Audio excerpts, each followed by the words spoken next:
Muy bien, continuamos con más T13 en vivo PM, justamente cuando son las 17:41 de este día martes 3 de febrero. Y si usted se está sumando a nuestra sintonía, le contamos que queremos hacer foco, analizar justamente lo que está ocurriendo en Medio Oriente. Nos acabamos de enterar de un ataque a un consulado, también en parte de lo que ha significado, digamos, las intenciones de Irán de seguir ampliando, ¿no?, el conflicto. Una guerra iniciada por Estados Unidos e Israel en contra de Irán, usted lo sabe. Bueno, queremos conversar de este tema y más, entender sus dimensiones con María José Mora. Ella es parte del Instituto de Historia de la Universidad de los Andes. Muchísimas gracias por la entrevista. ¿Y cómo diría usted, inmediatamente le pregunto, cómo describiría estos últimos días, estos últimos momentos del conflicto? ¿Ha evolucionado como usted lo pensó? En fin, muchas gracias por estar con nosotros. Hola Francesco, muchas gracias por la invitación. Hacer un análisis es bastante complejo. Lo que uno intenta de explicarle a nuestros televidentes es que el escenario es tremendamente complejo. En general, nosotros desde Chile, acá tan lejos, tendemos a mirar este mundo árabe como una sola gran cosa. Y en realidad cada país árabe tiene matices muy diferentes y la región en sí misma está llena de pequeños conflictos o pequeñas diferencias que sin duda con este ataque Estados Unidos han comenzado a emerger, ¿cierto? Una superficie que se hace que todo sea muchísimo más difícil de prever. Hoy día, en primer lugar, tenemos que entender que tenemos un escenario en donde en la mayoría de ese mundo árabe, primero, hay diferentes tipos de gobierno. Tenemos gobiernos laicos como Turquía, monarquías como Arabia Saudita o teocracias como en el caso de Irán. Tenemos también diferencias religiosas entre ellos.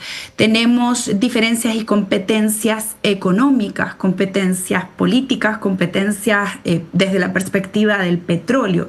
Todos esos temas hacen que cada una de las miradas tenga que dialogar con las otras. Es muy difícil hoy día analizar solo desde la perspectiva, ¿cierto?, de que sean chiitas o sunitas, de que tengan más o menos petróleo, de que tengan más o menos capital militar y ejércitos para enfrentarse. Hoy día el movimiento de Estados Unidos con Israel para entrar en Irán y para descabezar el actual régimen de los ayatolás genera una serie de efectos colaterales que complejizan muchísimo el escenario y que vamos a ir viendo en los próximos días. Desde lo que ocurra dentro de Irán, van a ir también amplificándose o conteniéndose dentro de este escenario del cercano Medio Oriente. Y desde ese punto de vista, a propósito de lo que nos relatas recién, yo creo que es bueno que distingamos en particular de qué estamos hablando cuando hablamos de Irán. Porque la historia reciente de Irán tiene que ver justamente con esta teocracia, como decías tú, pero en su relación con Occidente, tanto con Estados Unidos, el Reino Unido, lo que fue la monarquía previa a justamente esta teocracia, y para qué decir también su rol a inicios de siglo. O sea, estamos hablando, y su historia centenaria, o sea, ¿de qué estamos hablando cuando hablamos de Irán? Qué buena tu pregunta, Francesco, porque en general en las noticias tenemos poco tiempo para abordar estos temas históricos que son fundamentales para entender el conflicto hoy día. Primero recordemos que Irán es el gran imperio persa de la antigüedad, el imperio del gran Ciro, del gran Darío, ese que enfrentó a Alejandro Magno más tarde. Es decir, tiene una larguísima historia de la cual sentirse muy orgulloso. Pero es también una monarquía, ¿cierto? Tiene sus shahs o emperadores, y la última de esas dinastías, la dinastía Pahlavi, termina en el poder por una serie de convulsiones regionales también. Es el momento en que aparece en el poder un Mustafa Kemal Atatürk en Turquía. Es un periodo en que se establece la monarquía Saud en Arabia Saudita. En ese mismo momento también se proclama este nuevo, ¿cierto?, última dinastía Pahlavi en Irán, que aunque la gente no lo crea, se convirtieron en los aliados más importantes de Estados Unidos y de Israel en el Medio Oriente. Desde ahí Estados Unidos tenía sus bases militares más importantes, desde ahí tenía la embajada de Estados Unidos más grande del mundo, estaba en Teherán, y por lo tanto eran aliados a la hora de comerciar, de geopolítica regional, en fin. El gobierno del Shah termina en una revolución islámica liderada por los clérigos, ¿cierto?, chiitas, que son la gran mayoría de los iraníes. Y de ahí tu pregunta es muy acertada en términos de qué estamos hablando con Irán. Estamos hablando de un país que prácticamente en su totalidad es un país chiita, musulmán, pero chiita. Recordemos que de los casi 1.500 millones de musulmanes en el mundo, el 80-88% son sunitas y un 12% más o menos se calcula es la población chiita y está mayoritariamente concentrada en Irán. Los factores de la historia van a llevar a que este chiismo se asiente en Irán y desde ahí tengan una particular visión del Islam y que estos ayatolás se hayan convertido en los sucesores, podríamos decir, o mejor dicho, los que cuidan el legado de esa visión chiita. Y son ellos los que van a empujar esta revolución que en 1979 va a terminar con la abdicación del último Shah Pahlavi y con una revolución que va a poner en el poder a estos ayatolás. Una constitución, Francesco, que en 1980 fue aprobada por un casi 90% de la población que estaba harta del régimen de los Shah, tan aliado de Estados Unidos y tan aliado de Israel.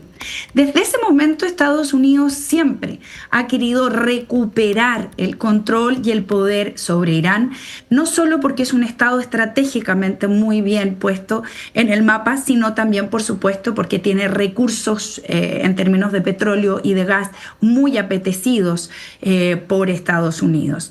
Pero de ahí en adelante esta revolución, obviamente con el paso del tiempo, también sufrió el proceso normal de un anquilosamiento en el poder. Muere en el año 89 el ayatollah Khomeini, que es el que empuja esta revolución, y vemos que después de eso tenemos al ayatollah Ali Khamenei, que es el que Estados Unidos acaba, ¿cierto?, de asesinar. Lo que ha ocurrido ahora es que rápidamente Irán ha tratado de organizarse para tratar de darle continuidad al régimen.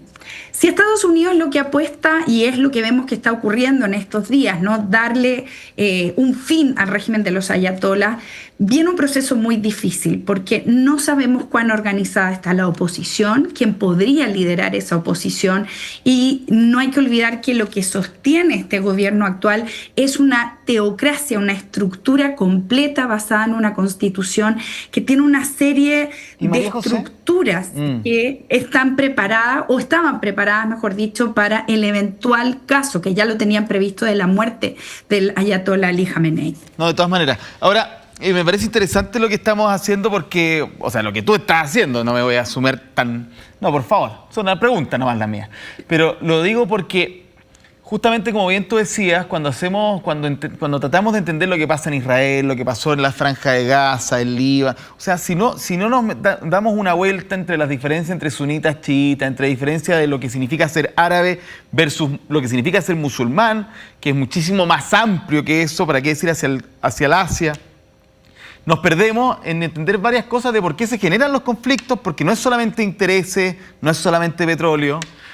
Y desde ese punto de vista, a mí sinceramente me cuesta entender una cosa que te quiero preguntar.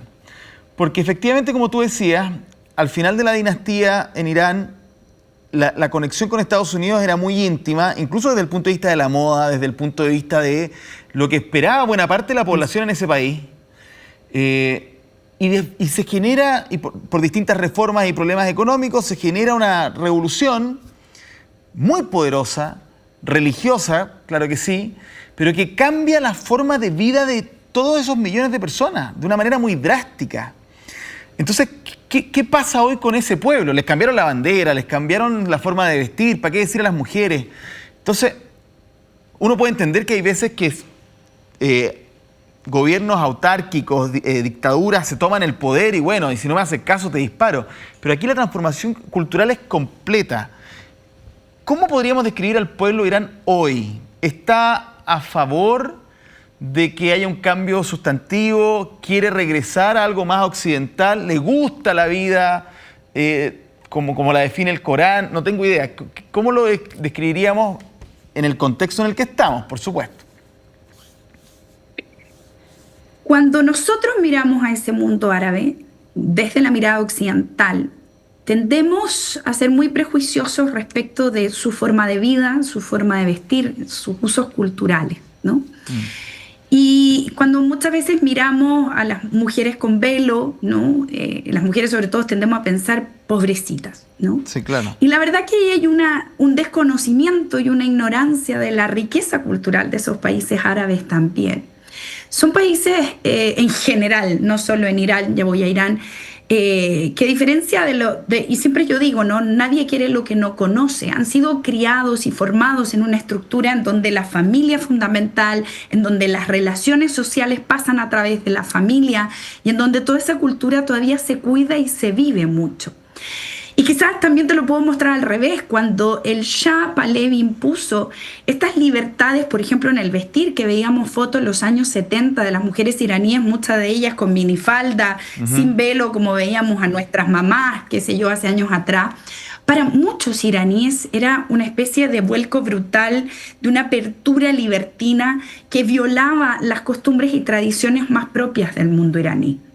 Cuando tú dices, es cierto, esa revolución genera un cambio total y las obliga a usar velo, a cubrirse, cierto, con ropa suelta, como usa la gran mayoría de los países árabes en general, ¿no? Sí. Lo que ocurre es que hay una especie de búsqueda de volver a esos principios y tradiciones culturales. Es interesante, pero cuando hoy día escuchamos muchas veces a Donald Trump que dice tenemos que volver a hacer Make America Great Again, hacer América grande de nuevo, él también habla de ese recuperar la tradición de la familia, las costumbres, las cosas culturales, la tradición. Bueno, cada país con su tradición. Ahora, ese Irán que vuelve un poco a su tradición con la revolución islámica, pero que va a ir un paso o dos pasos más allá y que se va a convertir con el tiempo en costumbres cada vez más arraigadas, pero también se van a ir haciendo más opresivas, porque es interesante ahí hacer la distinción. El uso del velo en Irán tiene que ver con una ley civil establecida en la Constitución. Es como si yo te dijera pasarse una luz roja. No así en el mundo de Arabia Saudita, no así en Jordania, no así en Marruecos o en Egipto o en Turquía, en donde el velo es opcional o cultural, pero no una ley. Lo que va a ocurrir es que con el paso de los años, con la modernidad, con el acceso de las generaciones más jóvenes a las redes sociales, a mirar Occidente, a mirar otros mundos, los jóvenes también quieren más libertades. Y hoy día podríamos decir que hay una parte importante de estas nuevas generaciones en Irán que sí quieren más libertad. Pero no una libertad como nosotros en Occidente la entendemos. No es que las mujeres iraníes quieran mañana salir en minifalda o ir en bikini a la playa, no. Pero sí quieren quizás poder decidir entre usar o no usar velo, entre cubrirse más o cubrirse menos, pero cubrirse igualmente. ¿Me explico? Es decir, hay que mantener esos matices de cada cultura en su propio marco. Claro. Y hoy día lo que nos ocurre es que sabemos que hay una cantidad importante de iraníes que ya no querían más un sistema que se había vuelto tremendamente opresivo, que había partido desde lo religioso, pero que ya se había traspasado a lo político y que se había convertido más bien en un yugo en muchos aspectos. ¿Cuánta es esa cantidad de población iraní? ¿Cuántos tienen la capacidad de organizarse para, en el caso eventual de que el régimen actual realmente colapse, cosa que todavía no ha ocurrido, y puedan establecer un gobierno, y ahí hay que tener mucho cuidado, bajo lo que a nosotros los occidentales nos parecería una democracia amplia y transparente? Creo que hay un trecho muy, muy largo y en el que hay que ser muy cuidadosos. Claro. No sabemos cuántos son y cuán organizada está esa oposición. Una última pregunta, me queda muy poco tiempo, yo creo que no vamos a alcanzar, lamentablemente, pero te la quiero hacer igual porque quizás nos da alguna luz de... Hay que ser más lúcido en esto y nos falta mucho, yo diría que tú nos puedes ayudar. Tanto se habla de un nuevo orden geopolítico. Países de Europa que dicen reforzar el arsenal atómico, otros que dicen salirse de ciertos tratados para poner minas para que los rusos no se acerquen. O sea, igual estamos escuchando cosas que son propias de principios, mediados del siglo XX. O sea, entonces la pregunta que se hace mucho es si vamos o no vamos para allá. ¿Cómo tú responderías a esa pregunta? Sin duda lo que ha generado... yo diría que el hito que marca un antes y un después es la invasión de Rusia a Ucrania. Ese hito va a cambiar la forma en que la geopolítica se había ordenado y manejado en los últimos 80 años desde la Segunda Guerra Mundial.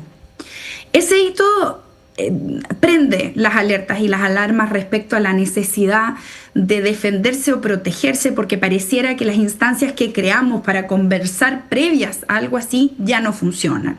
La ONU, el Consejo de Seguridad de la ONU, en fin, hemos visto que cada vez tiene menos peso y menos valor. Y desde esa perspectiva, los países lo que están haciendo es aumentar su costo en armamento. Ya escuchábamos a Francia hace unos días en que va a comenzar a rearmarse en términos nucleares, lo cual es preocupante. Y en cómo vemos China, Europa, Estados Unidos, Medio Oriente, todos en el fondo se ven empujados a una necesidad de tener mejores herramientas para poder defenderse. Lo preocupante es que los sistemas que creamos diplomáticos para poder evitar esos enfrentamientos hoy día no están funcionando como debieran. Y ese es el gran análisis que Occidente tiene que hacer, reparar y ver la forma de reinventar para evitar que volvamos a tener una especie de momento histórico en el que estamos todos armados hasta los dientes y en que finalmente cualquier pequeño evento puede generar una guerra de proporción. María José Mora, integrante del Instituto de Historia de la Universidad de los Andes, muchísimas gracias por estar con nosotros esta tarde. Gran entrevista, gracias. A ustedes, muchas gracias, Francesco. Un placer. 17:57 minutos, pequeño corte, seguimos con más noticias.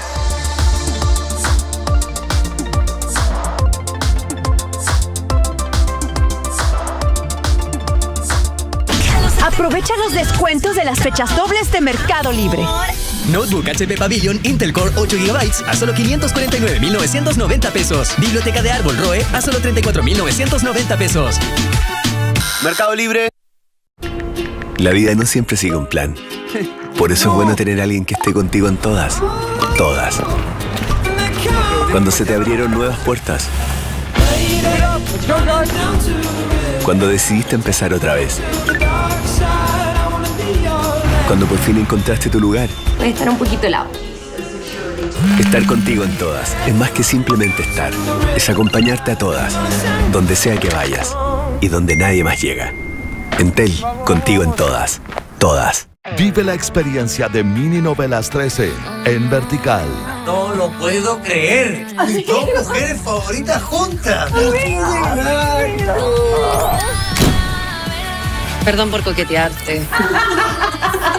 Si hubiera sabido que era la novia de mi mejor amigo, te prometo que no lo hago. ¿De verdad te quieres casar con mi mejor amigo? Enamoradas. Gran estreno este jueves. Mini Novelas 13 en todas las plataformas digitales del 13. En cada familia hay un número 1.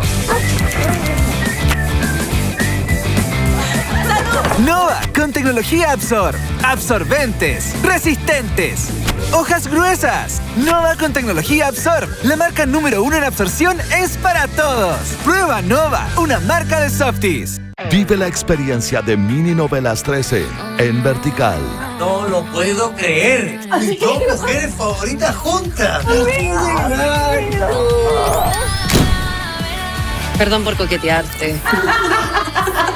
Si hubiera sabido que era la novia de mi mejor amigo, te prometo que no lo hago. ¿De verdad te quieres casar con mi mejor amigo? Enamoradas. Gran estreno este jueves. Mini Novelas 13 en todas las plataformas digitales del 13. Destapa el sabor oficial de Lollapalooza. Pepsi Cero. Atrévete a más.